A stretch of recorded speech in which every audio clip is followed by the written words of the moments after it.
Tá gravado.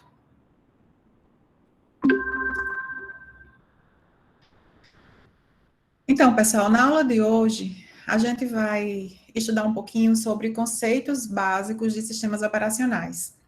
Na verdade, o que a gente vai fazer hoje é ver, assim, bem, de forma bem pouco detalhada, como é que eu posso dizer, de uma forma bem de cima, né, bem superficial, o que é que a gente vai estudar nessa disciplina. E aí, ao longo da aula de hoje, a gente vai começar a entender alguns conceitos que são importantes, tá? Para essa disciplina. Como se fosse um spoiler do que a gente vai ver, tá? Na disciplina toda. Mas que ao longo da disciplina, cada detalhe do que a gente conversar hoje, a gente vai estudar mais profundamente em outras etapas da disciplina, tá certo?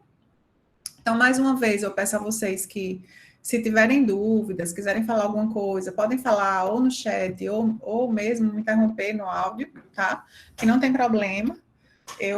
A gente só me interromper para a gente tirar a dúvida já na hora em que ela ocorrer, tá bom? Então, eu vou de novo perguntar a vocês algo que eu já perguntei na aula passada. Pelo menos eu acho que eu perguntei. Por que a gente compra um computador, um sistema computacional? Por que a gente compra? Para executar o quê? Para fazer o quê? É uma ferramenta universal, não, professora? Uma Serve para muita ferramenta coisa. universal que serve para quê? A gente compra por quê? Assistência. Assistência. Rodar software, né? Que software? Para rodar o SEO? Deixar o SEO lá rodando? O que vocês acham? Programas, né? Programas, juntando todas as respostas, né? Tentando ajudar aqui. A gente compra para executar programas que vão auxiliar na nossa vida, né? Seja para trabalho, seja para estudo, seja para diversão, porque a gente também pode ter jogos no computador, não é? Que auxiliem a nossa vida, né? Que torne a nossa vida mais fácil, tá? E quantos programas a gente quer executar quando a gente compra um computador?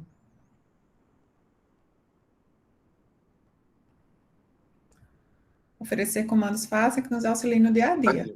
Oi? Quantos programas? O máximo, né? Quanto mais programas a gente rodar, melhor, não é isso?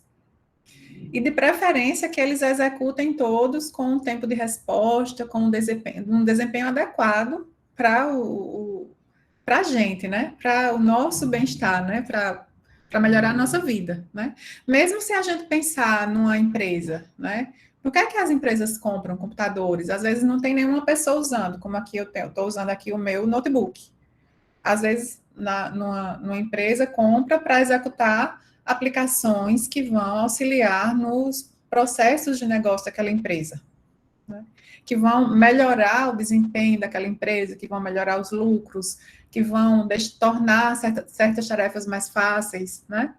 Então, independente de ser um sistema computacional que tem um usuário lá interagindo ou não, diretamente, né? Porque esses das empresas, muitas vezes, são computadores em rede, né? São servidores que ficam em rede e as pessoas usam indiretamente. Mas o fato é que a gente compra para facilitar a nossa vida, né? Para melhorar a nossa vida, né? Torná-la mais fácil, torná-la melhor, e a gente quer executar muitos programas, né?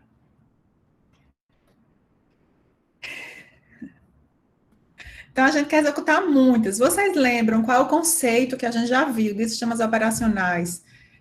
Quais são os sistemas operacionais que permitem que muitas aplicações sejam executadas ao mesmo tempo? Como é o nomezinho que a gente usa para identificar esse sistema? Vocês lembram? Alguém lembra? Multicore. Não, multicore. Foi bom você ter falado isso. Não sei quem falou. Foi Gabriel, foi? Sim. Multicore ou multiprocessado, eu tenho múltiplos processadores, tem a ver com o meu hardware, né? Meu hardware, ele tem mais de um núcleo de processamento, tá? Isso é multiprocessado, multicore. Mas quando eu falo em nível de software, meu sistema operacional permite que muitas aplicações residam na memória ao mesmo tempo e possam ser executadas ao mesmo tempo. Mesmo que eu tenha só uma CPU, mesmo que eu tenha só um núcleo, eu tenho a sensação de que muitos estão executando ao mesmo tempo. Multitarefa, né? Ou multiprogramado. Ela falou aqui, multitarefa. Ou também um nome que eu uso mais constantemente é o multiprogramado, tá certo? Esses sistemas, né? A gente sabe que a tecnologia de hardware que a gente tem hoje, para que uma aplicação rode, né, lá na CPU, uma instrução rode na CPU, essa instrução tem que vir da memória principal, né, da memória RAM, tá? Então, quando o sistema operacional põe vários programas na memória, né? Ou seja, quando ele compartilha essa memória entre vários programas, significa que qualquer um deles pode ser elegível para rodar na CPU. E aí, isso é um sistema multiprogramado, tá certo? Se a gente tem muitas CPUs, que é o multicore que Gabriel falou, se a gente tem muitas CPUs, né, esses programas vão executar simultaneamente com um paralelismo real.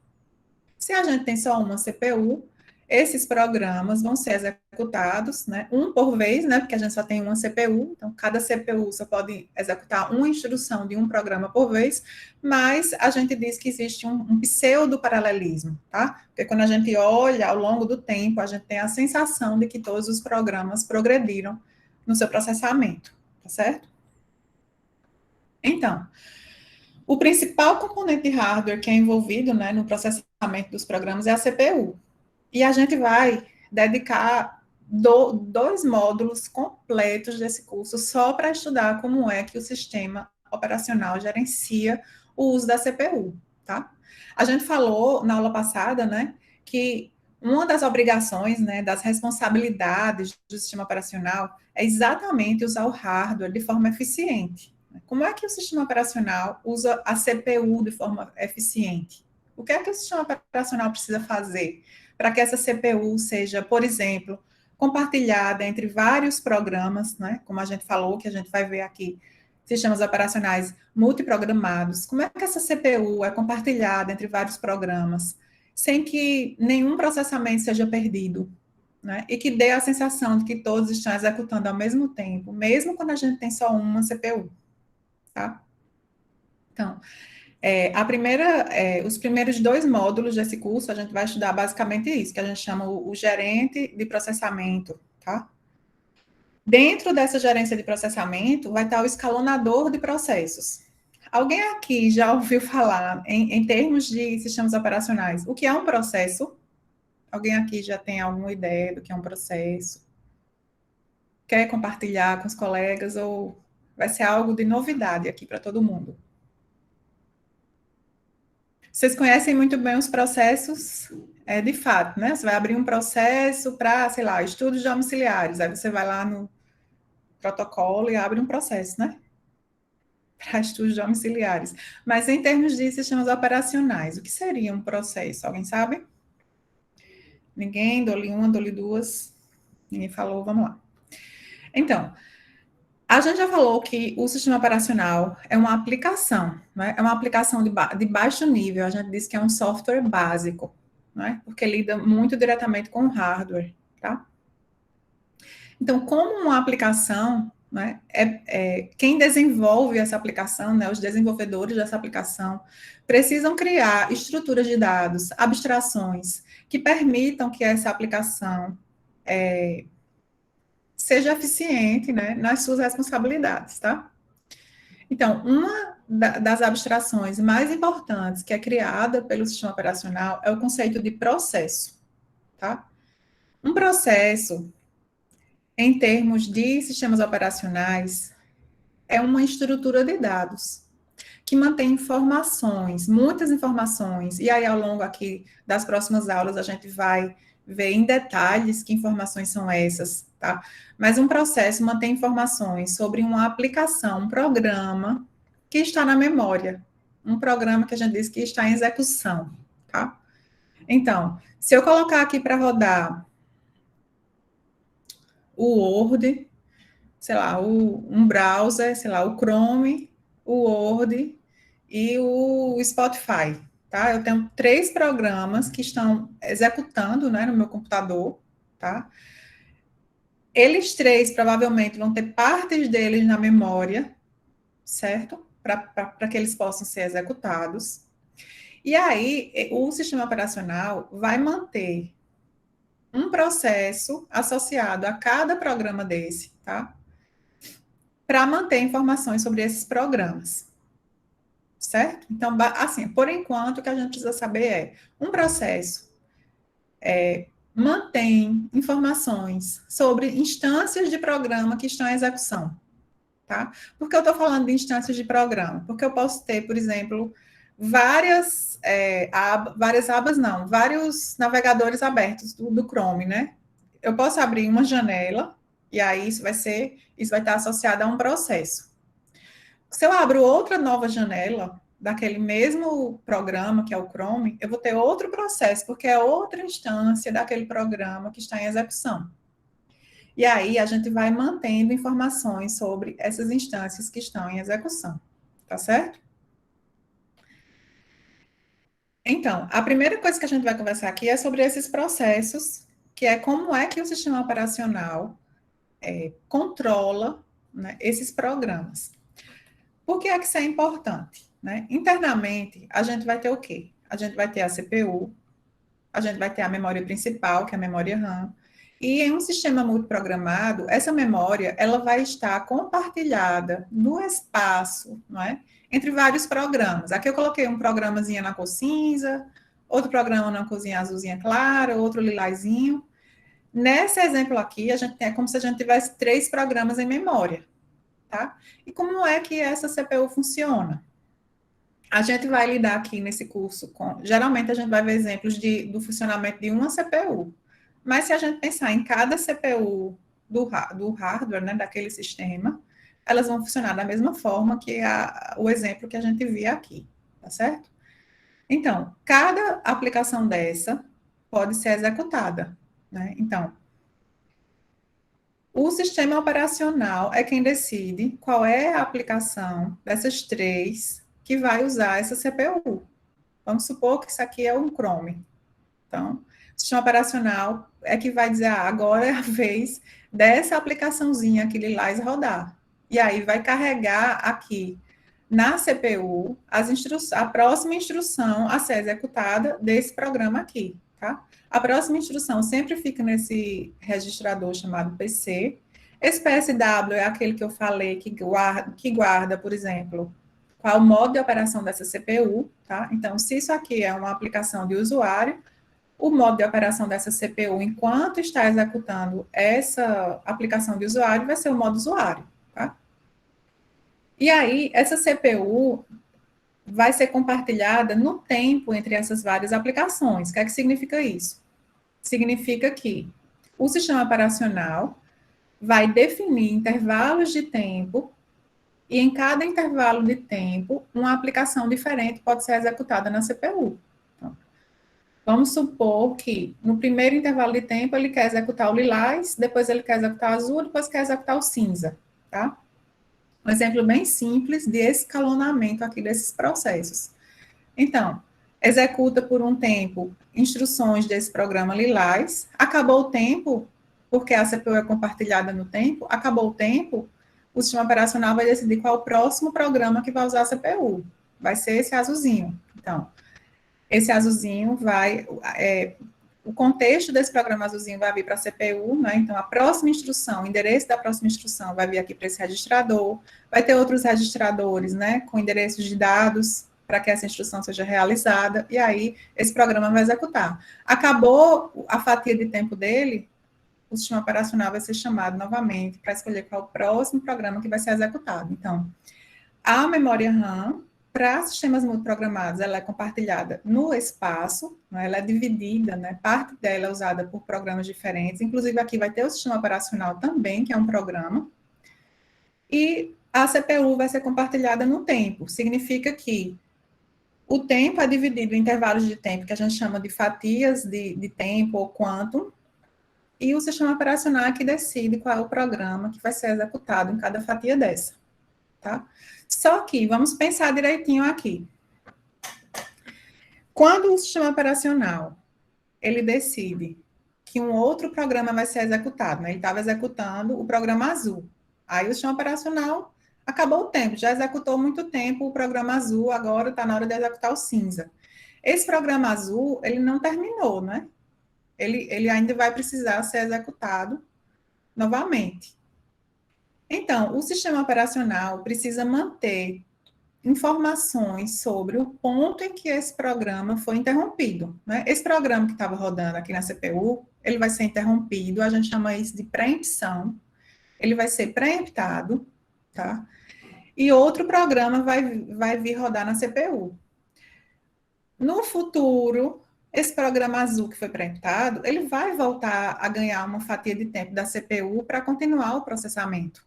Então, no futuro, quando ele for executado de novo, ele precisa recomeçar o processamento exatamente do ponto onde parou. Daí a importância dos processos. São esses processos que guardam todas as informações necessárias para que um programa que foi interrompido, ou seja, um programa que foi preemptado, tá? Que no futuro ele volte a ganhar a CPU e comece a executar exatamente do ponto onde ele parou, certo? Então, que tipo de informação a gente vai encontrar lá no processo? A gente sabe que aqui na CPU tem um monte de registradores, né? Não tem só esses aqui, tá? Então, todos os registradores, né? O estado de todos os registradores é guardado, tá? Para que, inclusive, da próxima instrução, que deveria ser realizada, mas não foi ainda. Todos os arquivos que aquele programa abriu, tá? Que arquivos são? Em que ponto do arquivo está, né, o apontador? Qual é o próximo bloco do arquivo a ser lido, a ser escrito? Se tem conexão de rede aberta, tá? Então, essas conexões precisam ser guardadas para que quando esse programa volte a rodar, eu continue usando essas conexões de rede, tá? Então, todas as informações necessárias para que um programa que foi interrompido volte a rodar exatamente do ponto onde parou, vão ser guardadas nessa estrutura que a gente chama de processo. Isso ficou claro para vocês? Porque isso é muito importante aqui no contexto dessa disciplina. Se não tiver ficado claro, vocês me interrompam, tá certo? Então, isso aqui tudo a gente já falou. Na verdade, a senhora pode repetir essa parte do processo de novo? Essa frase do processo. Vamos lá. Eu não sei exatamente que frase é, eu vou tentar...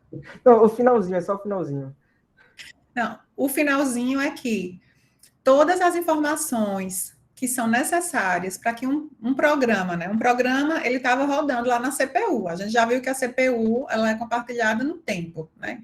Cada núcleo de processamento, ela só pode rodar uma instrução por vez, né? Então, se é uma instrução por vez, tem que ser de um único processo. Então, uma CPU, ela está rodando um processo A.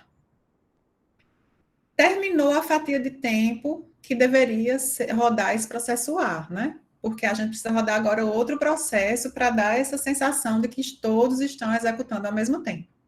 Esse processo A, né, ele já realizou algum processamento, o programa A já rodou, né, por um tempo, então o processo vai ser uma estrutura de dados que vai armazenar todas as informações desse processo que vai perder a CPU, para que no futuro, quando ele for rodar de novo, essas informações sejam recuperadas. A gente chama isso de restaurar o contexto daquele processo. Tá? Restaura o contexto como? Trazendo aqui para os registradores, botando aqui o estado da CPU, trazendo o estado da CPU para ser exatamente o estado que a CPU estava quando aquele processo foi interrompido. A gente restaura o processo. Onde é que estão essas informações? Estão lá nessa estrutura de dados chamada processo. Tá? Então, esse programa que perdeu a CPU, no futuro, ele ganha a CPU novamente e ele vai voltar a ser executado exatamente do ponto onde parou, porque todo o estado desse programa, no ponto em que ele parou, foi armazenado nessa estrutura de dados que se chama processo. Tá? Então, o valor de todos os registradores, de arquivos que estavam abertos, de conexões de rede que estavam abertas, tá? Tudo isso fica guardado nessa estrutura de dados chamado processo. E aí, no futuro, quando o sistema operacional vai rodar novamente esse programa A, esse azulzinho aqui, vamos supor, então, toda essa informação é restaurada e a CPU volta a ficar no estado exato, né? Tanto a CPU quanto, basicamente a CPU, né? Porque as conexões de rede vão ser os sockets lá e é coisa de memória, mas todo o estado desse processo vai ser restaurado e ele vai ficar exatamente no ponto em que o programa parou quando foi interrompido.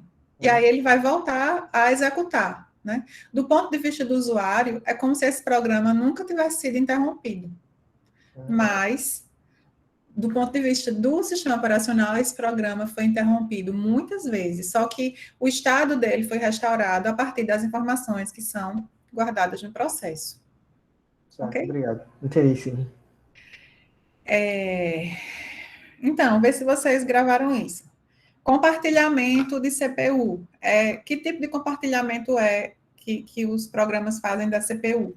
A CPU é compartilhada de que tipo? Vocês lembram? No tempo? No tempo. E a memória RAM? No espaço. No espaço. Tá? E o disco? No espaço também, né? No Espaço espaço. também. E a impressora? No tempo. Tempo. No tempo. Perfeito. Agora, professora, o Oi. disco, ele não pode ser compartilhado no tempo e no espaço, não? Ah, não, porque só tem um cabeçote, né, no caso? Não teria como. Desculpa. Não, assim, eu estou entendendo sua pergunta. O que eu quero dizer que o disco é compartilhado no espaço é porque a gente tem vários arquivos de vários programas lá no disco, né? Uhum. Se fosse no tempo, é como se fosse assim: apaga tudo que é do programa B, vai rodar agora o programa A, então apaga tudo que é do programa B e deixa só os arquivos do programa A lá. E não é assim, né? No meu caso, eu estava pensando, tipo, é que eu esqueci que, no caso do HD, né, ele tem só um cabeçote, então ele só pode executar a leitura de um programa por vez. Agora, no SSD, não, né? Eu não entendo do SSD, mas...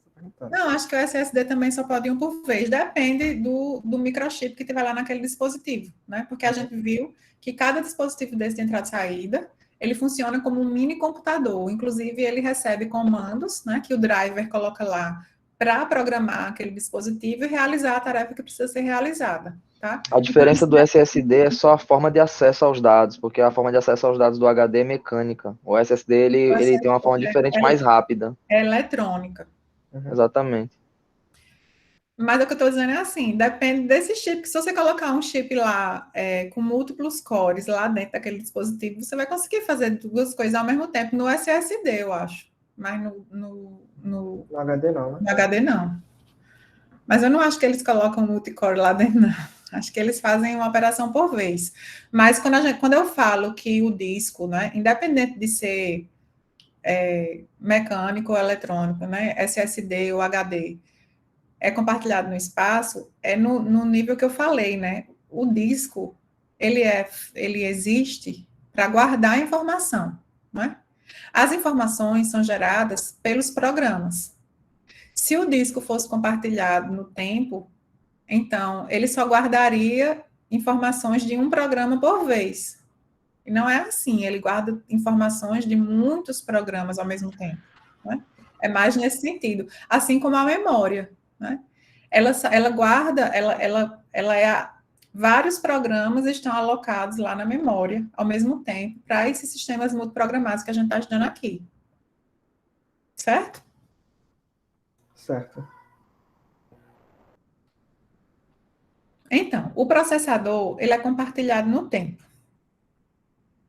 Quando a gente fala isso, então é preciso que a gente entenda com um pouco mais de detalhe como é que isso é feito. Aí eu pergunto para vocês, seria eficiente para esses computadores, né, de propósito geral que a gente usa, rodar um programa até terminar e só depois ir para o próximo? O que é que vocês acham? Não. Por quê? Ia demorar 300 anos para... Ia demorar muito e a gente ia perder eficiência. Uhum. E a gente ia ficar, né, a gente que queria navegar num navegador lá, um browser, e escrever alguma coisa, sei lá, o TCC, eu estou lá navegando, fazendo pesquisa, lendo um PDF para estudar, escrevendo aqui. Aí como é que eu ia realizar isso, né? Eu ia ter que fechar um para poder abrir o outro. E fora isso, cada guia do Chrome é um processo, se não me engano, também. Só pode ser, poder ter uma guia aberta do navegador. Exatamente. Então, como é que funciona de verdade? Né? Mesmo que a gente tenha só um núcleo de processamento, né? Não é dessa forma que funciona, né? Funciona com múltiplos programas na memória, como a gente já viu, e a CPU sendo chaveada para executar um programa ou outro, né? Aí a CPU executa um pouquinho de um programa, um pouquinho de outro programa, um pouquinho de outro programa. Esse pouquinho que eu estou falando, né, esse intervalo de tempo que é determinado para que a CPU execute um programa antes de ser chaveada para executar outro programa, a gente chama isso de quantum, certo? Deixa eu escrever aqui. Quantum, certo? Ou fatia de tempo.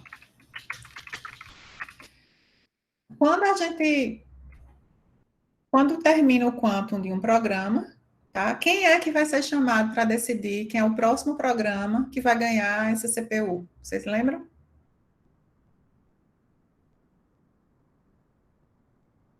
Quem é que vai decidir quem é o próximo programa que vai rodar? O sistema operacional? Sistema operacional. Então, os quantums atualmente são de mais ou menos, isso pode mudar de sistema para sistema, tá? 110 milissegundos. Significa que a cada 100 milissegundos o sistema operacional roda para decidir quem é o próximo processo que vai rodar, o próximo programa que vai rodar, tá? Para que haja essa troca, é preciso que a gente salve o contexto do programa que vai perder a CPU e que a gente recupere o contexto do programa que vai ganhar a CPU, tá? Esse contexto são aquelas informações que vão restaurar o estado de um programa. E essas informações estão aonde? Memória RAM? Não. Não. Desculpa. Vamos lá. O processador é compartilhado no tempo. Então, o sistema operacional define um intervalo de tempo que a gente chama de quantum, tá? E aí, o sistema operacional decide, nesse próximo quantum, quem vai rodar é o programa A. Quando termina esse intervalo de tempo, que é em torno de 100 milissegundos, mais ou menos, mas isso muda de sistema para sistema, tá? Quando termina esse quantum, o sistema operacional vai ser chamado para decidir quem é o próximo programa que vai rodar. E aí, para que essa mudança, esse chaveamento da CPU seja realizado, o sistema operacional precisa guardar, né, informações desse programa que vai perder a CPU, porque no futuro, quando ele for rodar de novo, ele tem que começar a rodar do ponto em que parou. E, ao mesmo tempo, o sistema operacional tem que restaurar o contexto do programa que vai voltar a ser executado agora, né? Aquele contexto lá dos registradores e tal. Onde é que estão essas informações desses programas? No processo. No processo, beleza?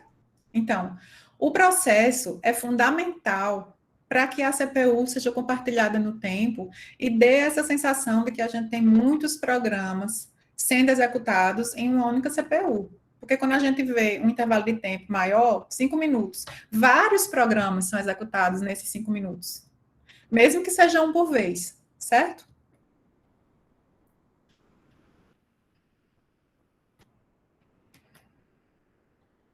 Isso aqui é o que a gente acabou de ver. Quem é que ajuda a gente nisso? Quem é que ajuda o sistema operacional a realizar isso? Aqui eu coloquei aqui um relógio, né? Vocês devem lembrar lá de arquitetura que existe um dispositivozinho que, surpreendentemente, é chamado de um dispositivo de entrada e saída, mas eu nunca entendo por quê, que é o clock, né? É o relógio de um computador. E esse relógio, ele não é só para dar as horas, não, tá? Esse dispositivo, ele entende da passagem do tempo. E, de tempos em tempos, ele gera uma interrupção lá para a CPU. Vocês lembram lá da revisão de hardware, que é uma interrupção, né? Um choquezinho que ele manda, tá? ele manda um choquezinho, aí vai existir lá dentro da CPU um componente lá de hardware que é responsável por receber esses choquezinhos e recebe também informação lá, um númerozinho lá que identifica qual é o dispositivo que está mandando esse choquezinho para a CPU. E aí, em algum momento, ele diz assim, esse choque aqui, eu vou pedir a CPU para tratar esse choque. Isso é tudo hardware, tá? Não tem nada de SO aqui ainda não, certo? Mas, quando esse controlador de interrupções, que fica lá dentro da CPU, recebe uma interrupção desse relógio aqui, tá? Em algum momento, ele vai passar ele vai chamar a CPU para tratar essa interrupção, tá? Não significa que toda interrupção desse relógio a CPU vai precisar tratar, certo? Isso depende muito do quanto que for determinado para aquele sistema. Vamos supor que esse relógio gera interrupções a cada 1 milissegundo. A cada 1 milissegundo ele manda um choque, tá? Aí esse dispositivo de hardwarezinho, a cada 1 milissegundo está recebendo um choque do clock. Depois de 110 milissegundos, quando ele receber 110 desse negócio, aí ele diz, tá na hora de chamar a CPU. Aí ele manda para a CPU. É algo mais ou menos assim, tá certo? E aí, quando essa interrupção vai ser tratada pela CPU, a CPU vai chamar quem, na verdade, para tratar essa interrupção?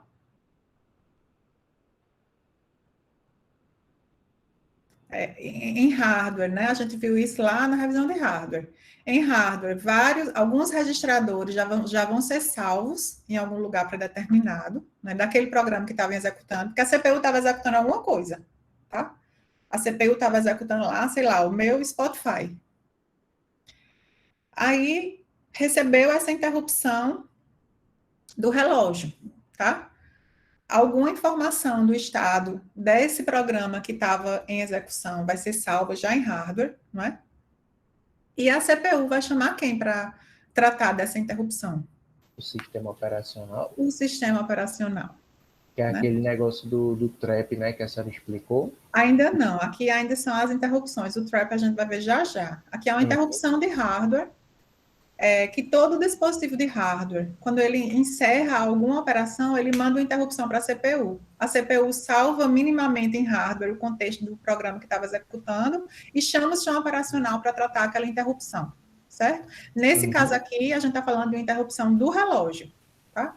Então, a cada 110 milissegundos, se o quantum for daquele sistema operacional for marcado para ser 110 milissegundos, a cada 110 milissegundos a CPU vai ser interrompida, né? Independente do que estava lá sendo processado, a CPU vai ser interrompida com essa interrupção do relógio.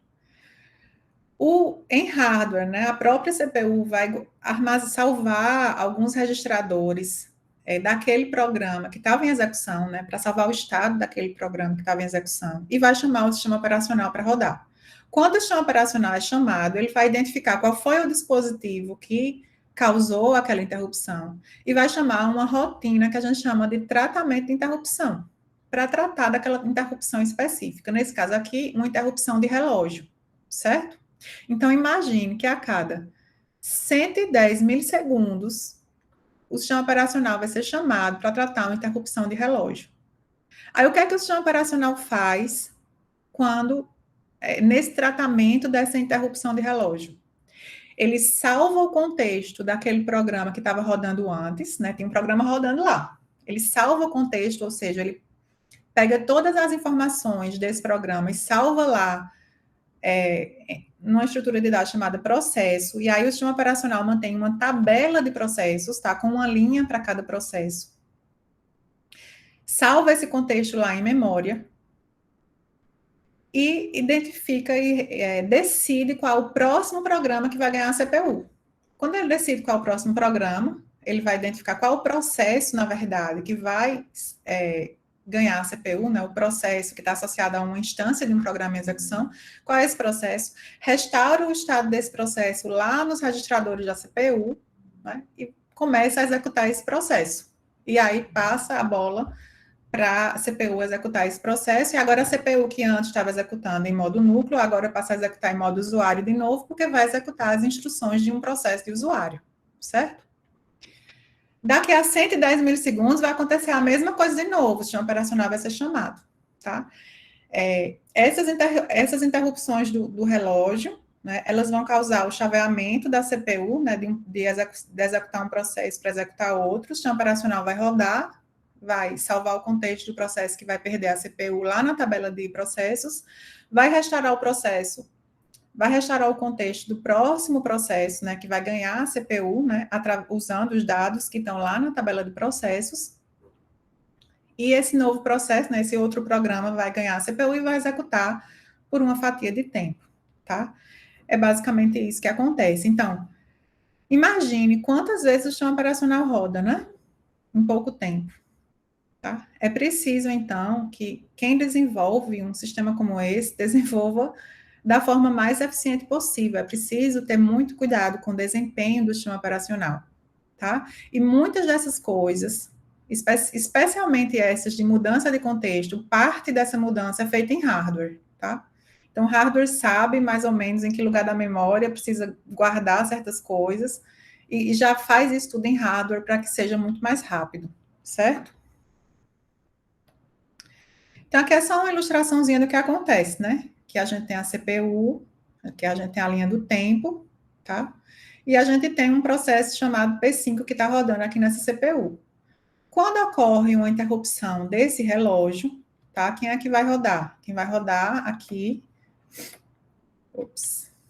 Quem roda aqui, ó, logo depois que ocorre essa interrupção, quem vai rodar é o tratador de interrupções, tá? O tratador dessa interrupção aqui do clock vai chamar um componente do sistema operacional que a gente chama de escalonador, tá?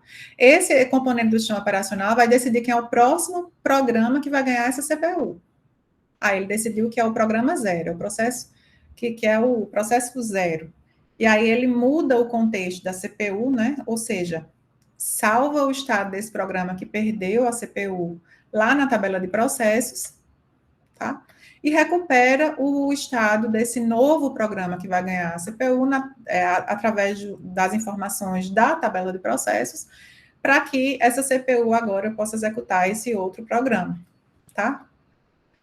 No futuro, quando ocorrer outra interrupção de hardware, né, do clock aqui, a mesma coisa vai acontecer, tá? Eventualmente, esse programa P5 vai voltar a rodar, e ele vai voltar a rodar exatamente do ponto em que ele parou, graças às informações que a gente tem lá na tabela de processos, e graças a esse trabalho tão próximo entre o hardware e o sistema operacional, para que isso seja possível de forma eficiente. Se os programas podem compartilhar dados dos processos entre si. Dos processos, não. Os programas podem compartilhar algumas coisas, podem compartilhar partes da memória, especialmente quando a gente fala de bibliotecas, tá? A biblioteca das janelas, de um sistema operacional, muitos programas vão acessar a mesma área de memória para chamar esse código dessas bibliotecas, tá? E os programas podem compartilhar memória, podem compartilhar arquivos, né, ler o mesmo arquivo como uma forma de se comunicar. Agora, em termos de processo, da tabela de processos, essa é a pergunta. Da tabela de processos, não, mas os programas... Cada programa em execução está associado a um processo específico, certo? Então, a informação é de um único instante, cada processo traz informação de uma única instância de um programa. Então, não existe compartilhamento de informações lá da tabela de processo entre programas diferentes, não. Agora, os programas em si, aí eles podem compartilhar informações, né, tanto da memória RAM, quanto em termos de arquivos, né, que eles podem compartilhar. Entendeu, Jonatas?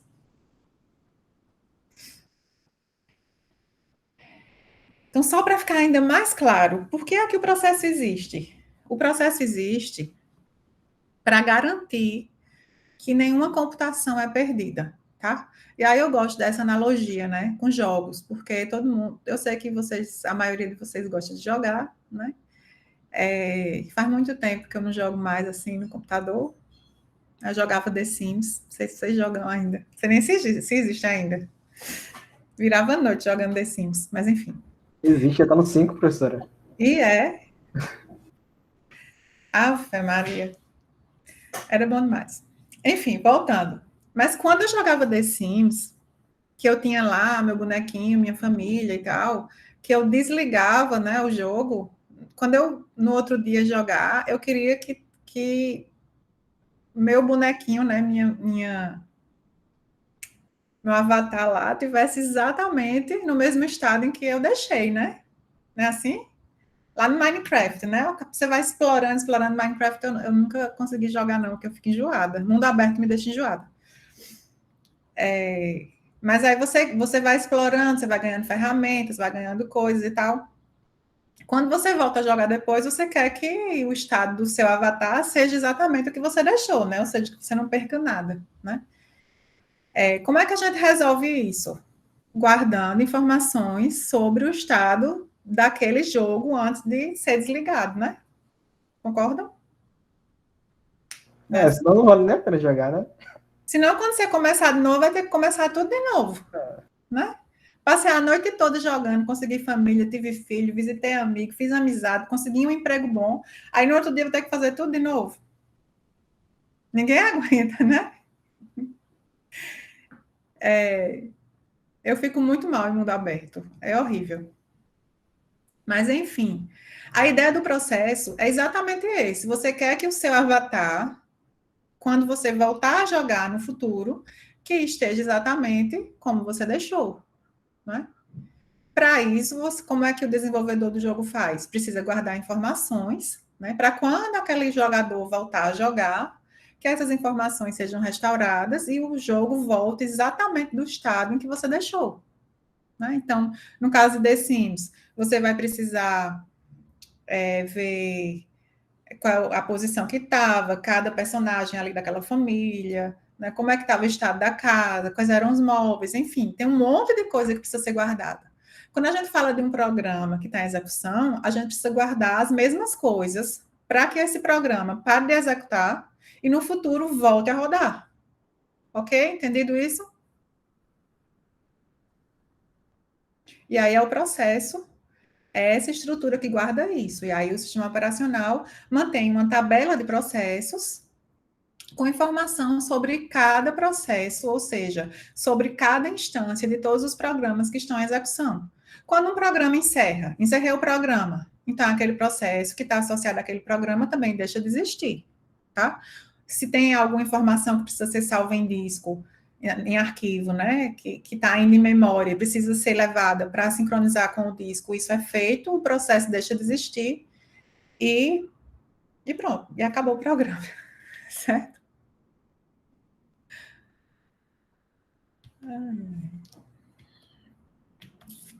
Então, isso tudo a gente já conversou, tá? Todo mundo entendeu por que é importante ter esse processo, que é essa estrutura de dados, que guarda informação sobre a execução de um programa? Quem não entendeu isso, por favor, fale agora, ou cale-se para sempre. Acho que todo mundo entendeu, né? Então, cada processo está associado a uma instância de um programa que está em execução, certo? Cada processo vai ter um identificador, tá? Não sei se vocês já tiveram a chance de usar, por exemplo, o terminal. Quem usa terminal já viu isso. Vou botar aqui para rodar, ó, o Safari, vocês estão vendo aqui, ó. Então, né? Vocês veem meu mouse aqui, né? Isso aqui é o ícone do Safari, tá? Não tem nenhum processo desse programa rodando, certo? Vou botar para rodar. Abriu o Safari. Tá vendo que abriu aqui atrás o Safari? Esse Safari, ele tem um número, ó. Apareceu um número aqui, 24.817. Vocês sabem que número é esse? Número do processo, exatamente. É o número do processo. Vou botar outro Safari para rodar, ó. Outro processo foi aberto. Não sei porque ele está dando esse negócio aqui. Outro processo foi aberto. Então, eu tenho dois processos que estão associados ao mesmo código, né? 2 processos que estão associados ao Safari, tá? Aí eu posso matar um deles. Vou matar o... Sim, aí quem já usou o terminal sabe que tem... Vocês estão conseguindo ver na minha tela? Sabe que tem esse comandinho kill. Esse comandinho kill é usado para enviar sinais entre processos. Aí eu uso o identificador do processo. Todo processo tem seu identificador, tá? Então, aqui eu tenho o identificador daquele primeiro Safari que eu abri, 24.817.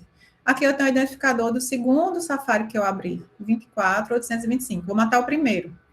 Kill menos term, 24.817. O primeiro morreu. Vou matar o segundo. Ups.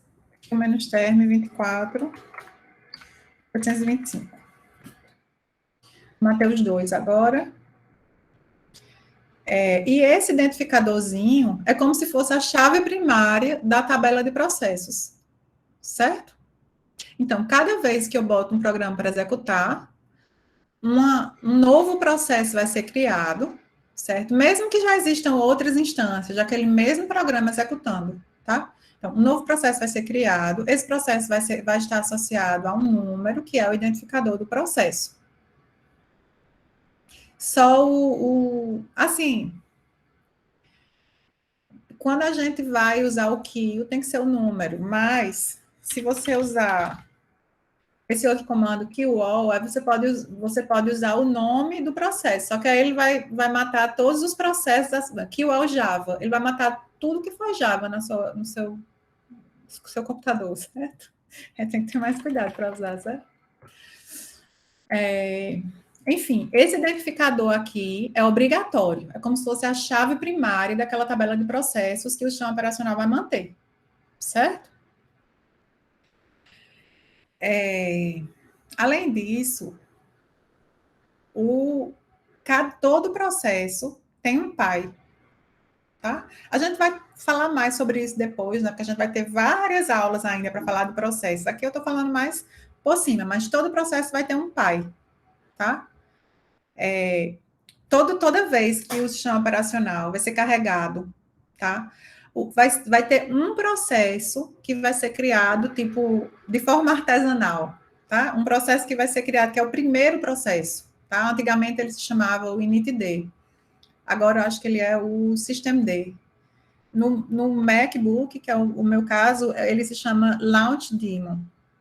Esse primeiro processo que é criado, ele vai ser o pai de vários outros processos, tá? Porque só o primeiro processo que é criado de forma artesanal, tá? Ele não tem pai. A partir deste, os próximos processos são criados como? Só um processo pode criar outro processo, tá? Em geral, quando um novo programa vai rodar, tá? Se eu estiver aqui no terminal, por exemplo, o que acontece quando eu mando rodar o Safari? Quando eu mando rodar o Safari, o que acontece por trás é uma chamada de sistema chamada fork. Uma cópia do terminal, desse processo terminal, vai ser feita e vai ser inserida lá na tabela de processos, só que com um novo identificador. É como se fosse uma cópia do pai, que foi quem chamou, que foi esse terminal aqui. Só que, como eu queria executar o Safari, eu vou agora fazer outra chamada para mudar isso, e eu não quero executar o terminal, eu quero executar o Safari, que é um execve. Aí eu vou fazer outra chamada de sistema para mudar qual é o programa que vai ser executado, tá? E aí várias informações daquele processo vão ser modificadas agora que eu indiquei qual é o programa que eu quero executar, tá? É uma coisa um pouco complexa, mas assim, o que eu queria que vocês entendessem aqui, todo processo, exceto o primeiro processo, todo processo é criado por outro processo, tá? E aí, esse outro processo, a gente diz que é o processo pai daquele novo processo, tá? No caso em que eu não uso terminal, tá? Eu uso outra... Eu abro um processo aqui pela... Sei lá, deixa eu ver aqui alguma coisa que não está aberta. Eu abro algo aqui pela interface gráfica, tá?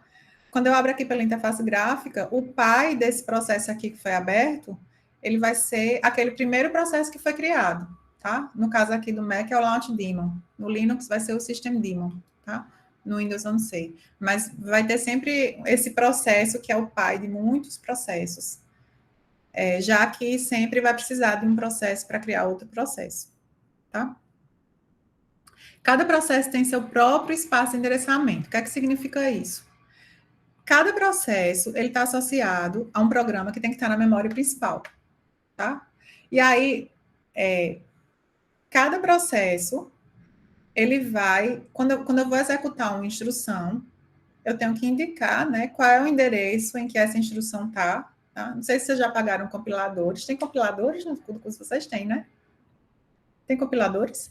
Tem. Vocês já pagaram compiladores? Optativo.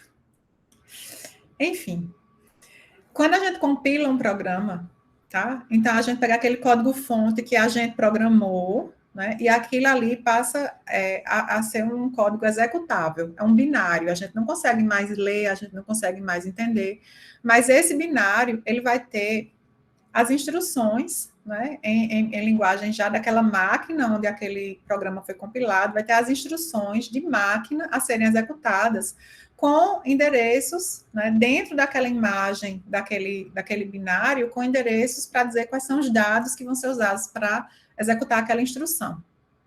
E aí, esses endereços que são usados dentro desse programa executável, a gente chama de espaço de endereçamento, e cada processo tem seu próprio espaço de endereçamento, e cada processo vai ter um pedaço alocado da memória principal.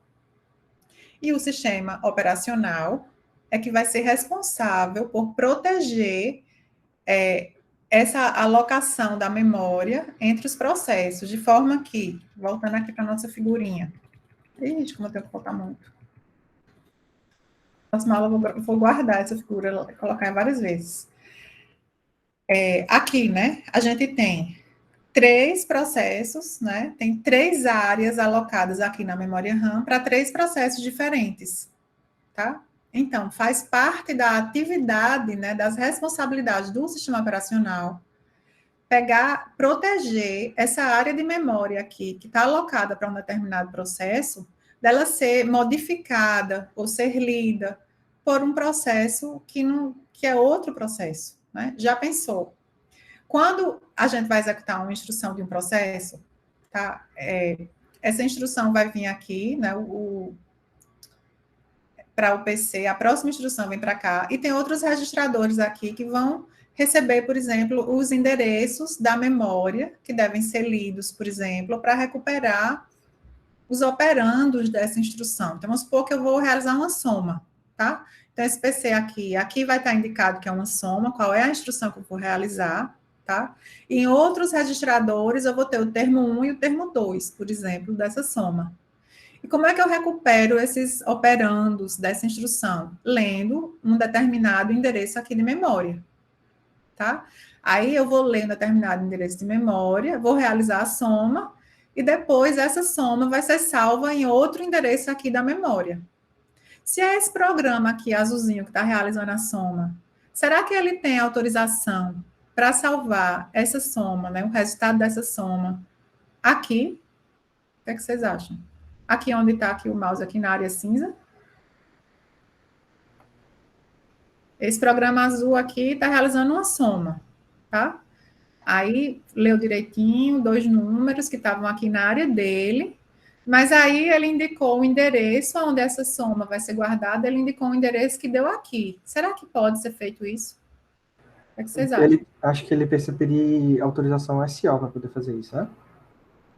Na verdade, só quem mexe aqui na memória é o SO, tá certo? Então, se eu vou escrever alguma coisa aqui na memória, o SO vai ser chamado para fazer essa escrita, tá certo? Se eu vou alocar uma parte da memória, o SO vai ser chamado para alocar mais memória para mim. Então, se é esse programa que está realizando a soma, exceto se esse programa tiver alguma área de memória compartilhada com esse aqui, que é algo mais raro de acontecer. Espera aí que eu vou ter que botar o fone de ouvido agora.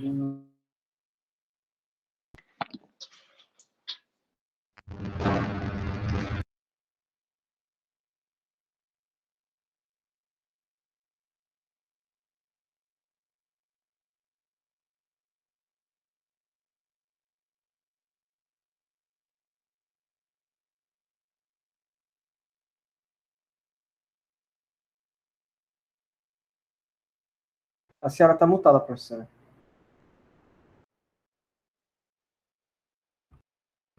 Tô mesmo.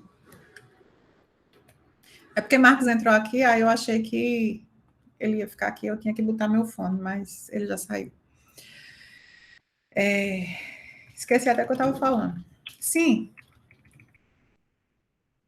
Exceto se esse programa aqui e esse estiverem compartilhando alguma área da memória, esse programa azulzinho, ele não deveria, que é algo raro de acontecer, tá certo? Esse programa aqui, ele não deveria ter autorização de escrever nessa área que está alocada para outro processo, concordam? Vocês entendem isso? A gente chama isso de proteção, tá? E é o sistema operacional que faz essa proteção.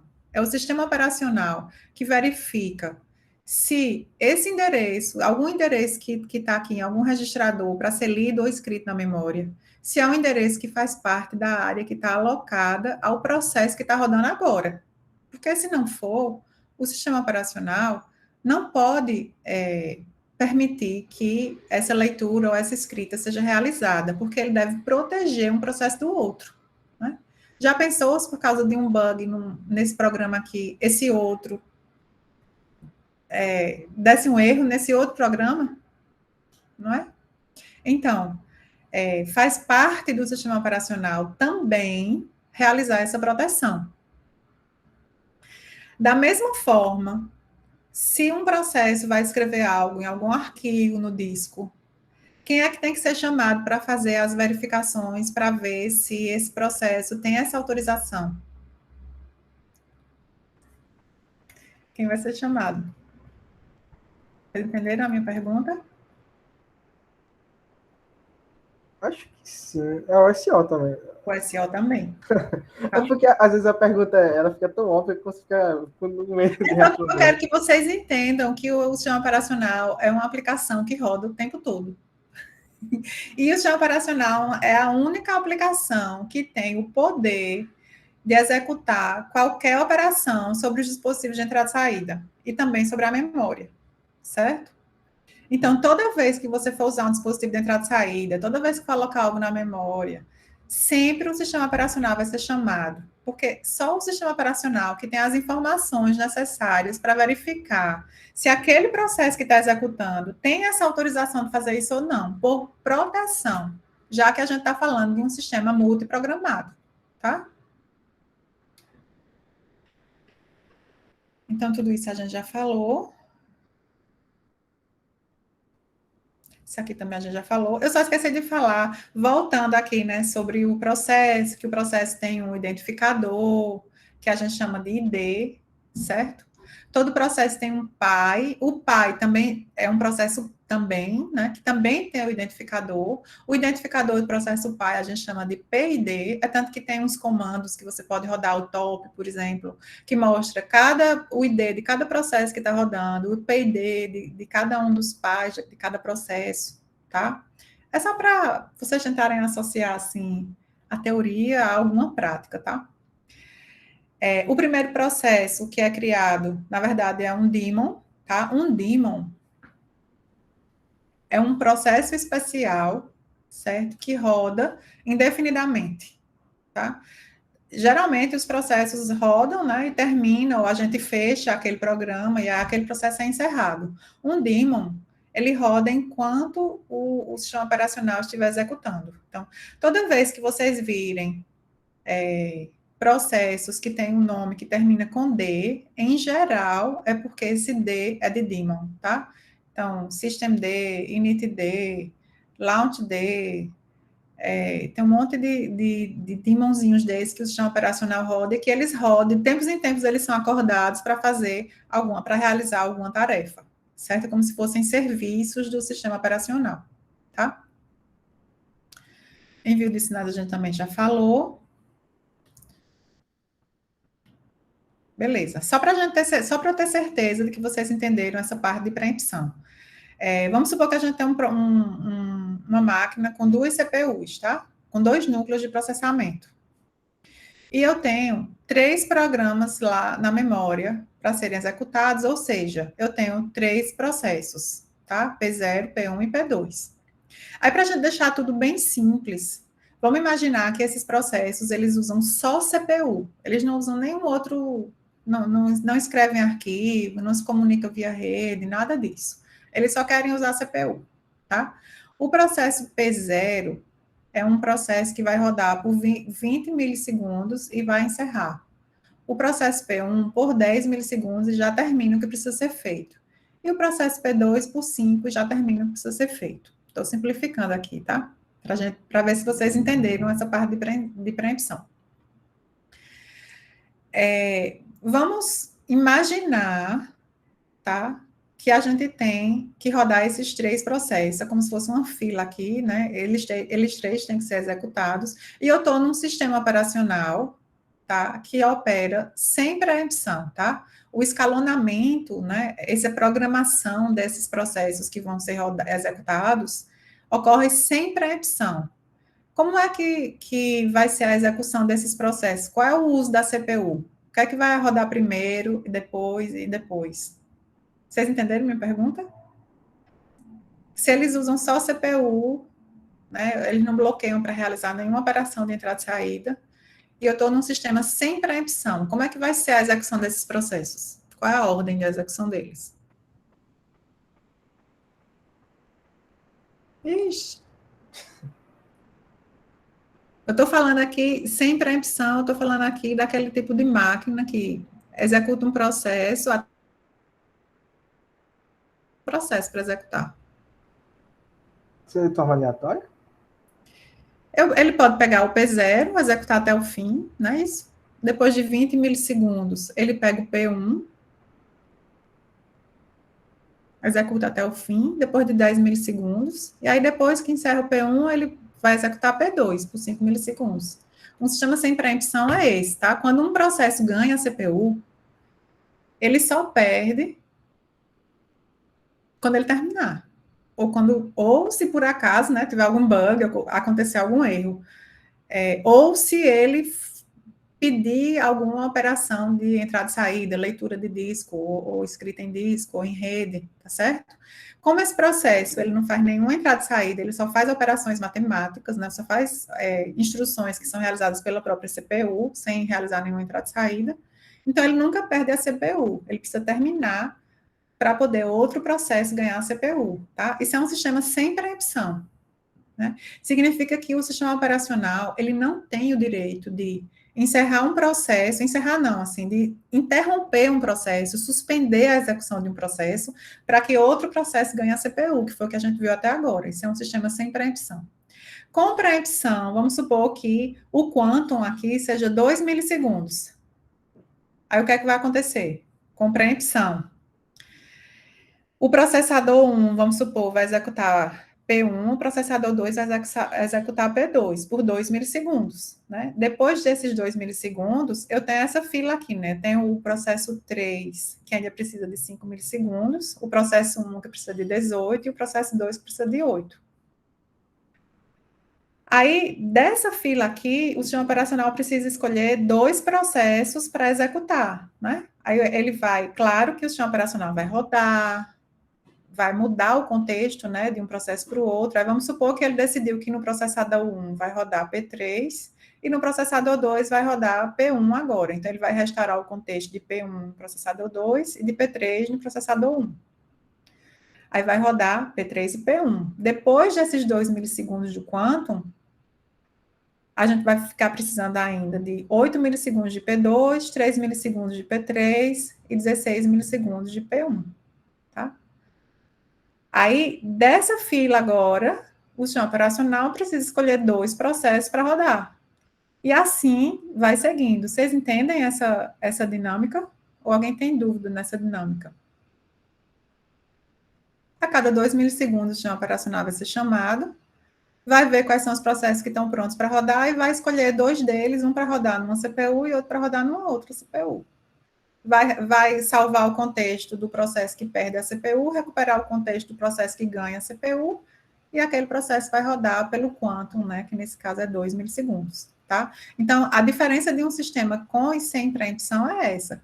Um sistema sem preempção, o sistema operacional, ele vai da mesma forma, escolher quem é o processo que vai ganhar as CPUs. Né? Cada CPU, que processo vai rodar em cada CPU. Tá?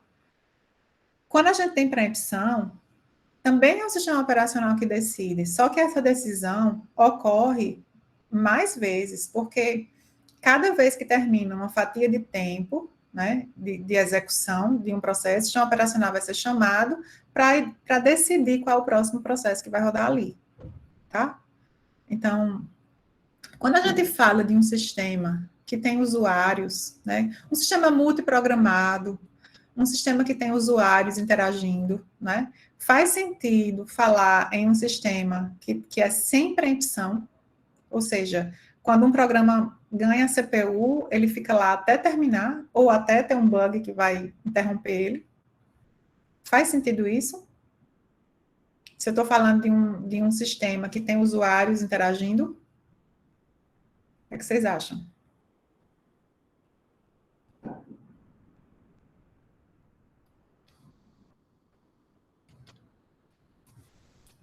Faz não, tá? Não faz sentido, certo?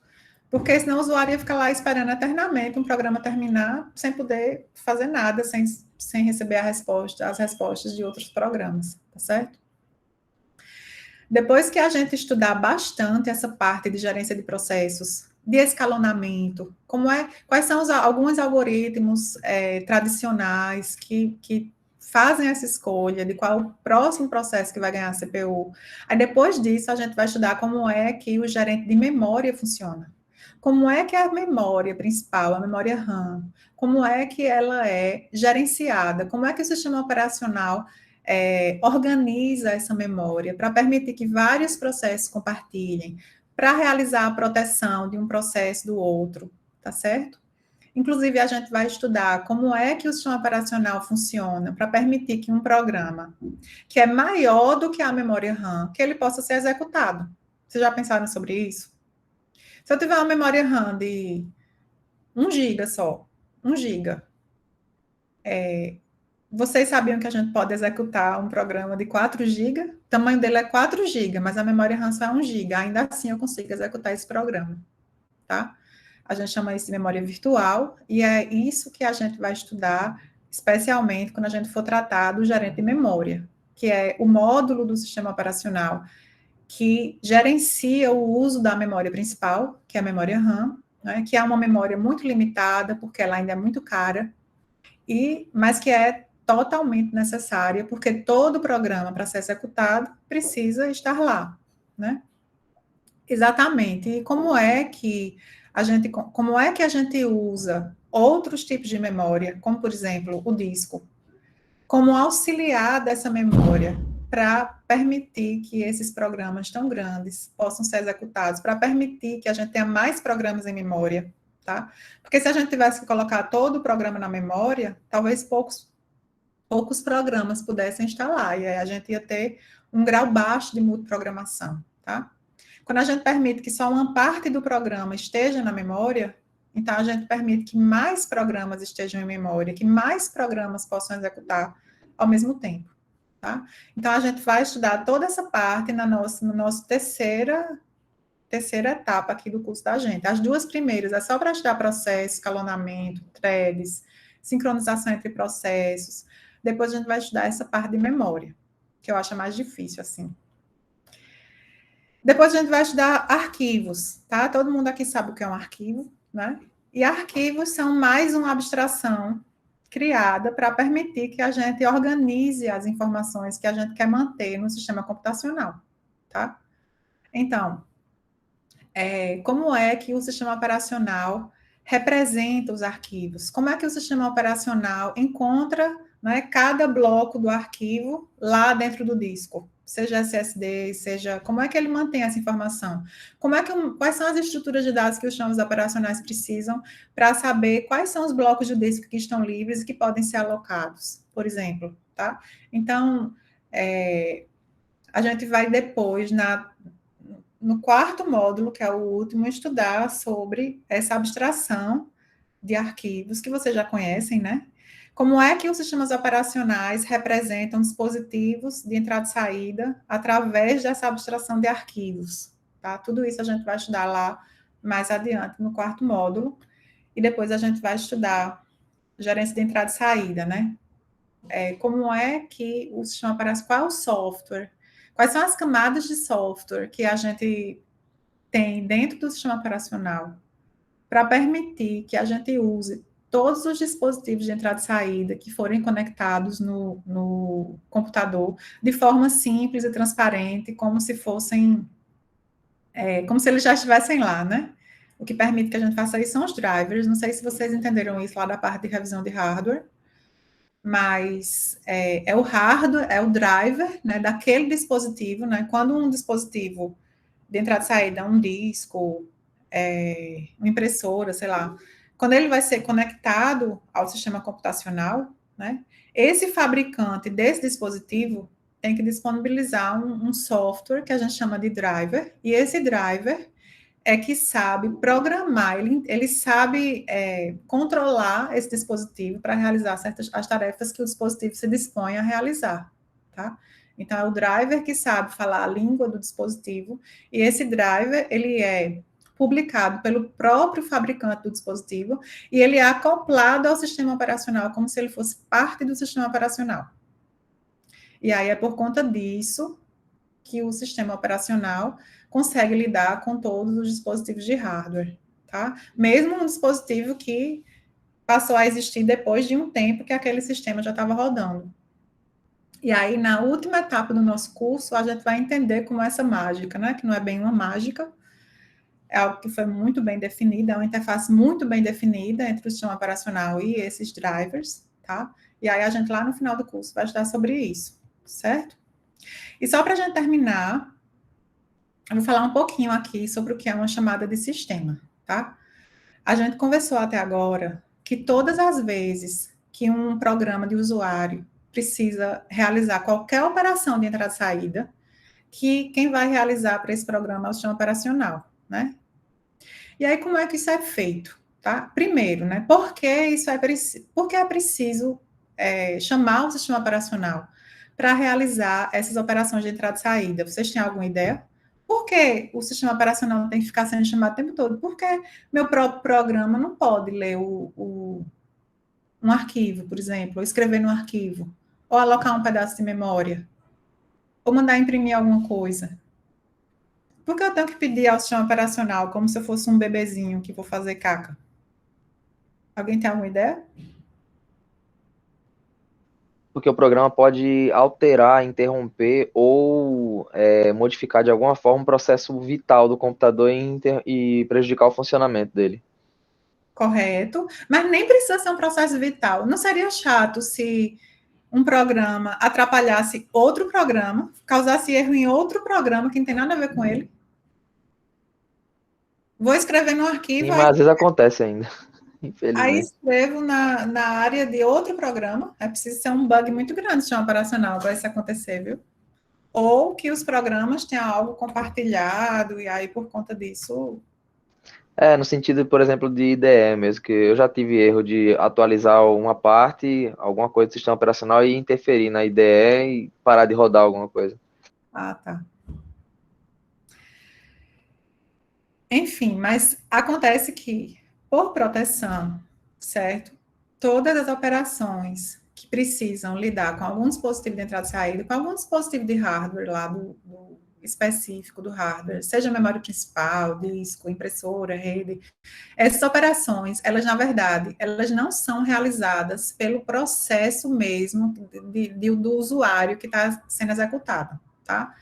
O que acontece é uma chamada de sistema, tá? Para que essa chamada de sistema aconteça, aquelas bibliotecas que a gente usa, né? Cada vez que quando a gente programa, né, qualquer linguagem, a gente usa bibliotecas, né, daquela linguagem para acessar, para realizar certas operações, né?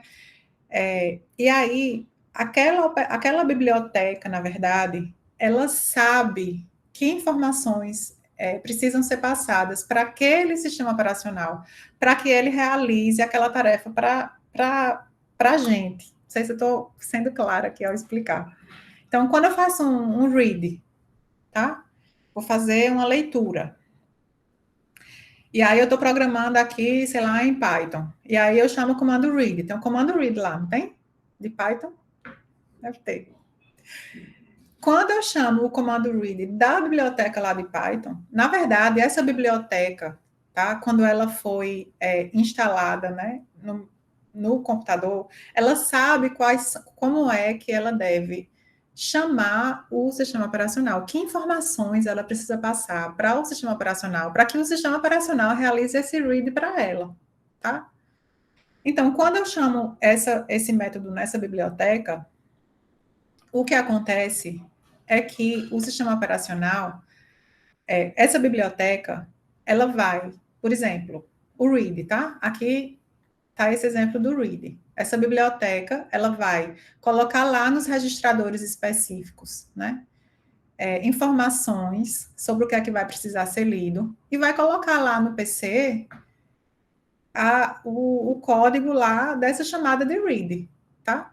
Só que lembrem que o programa do usuário roda em modo usuário. Quando a CPU tenta executar essa operação, é uma operação que só pode ser executada em modo núcleo. E aí vai ocorrer um trap, certo? A tradução de trap é armadilha, tá? Um trap é como se fosse uma exceção que a própria CPU lança, tá? Quando encontra alguma inconsistência aí na execução, algum erro.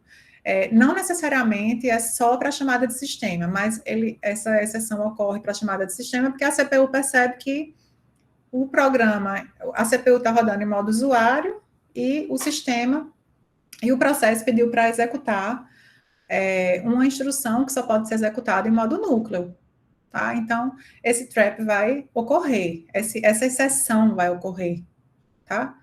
Se, por exemplo, acontecer uma divisão por zero, que é um bug, né? Uma divisão por zero é um bug.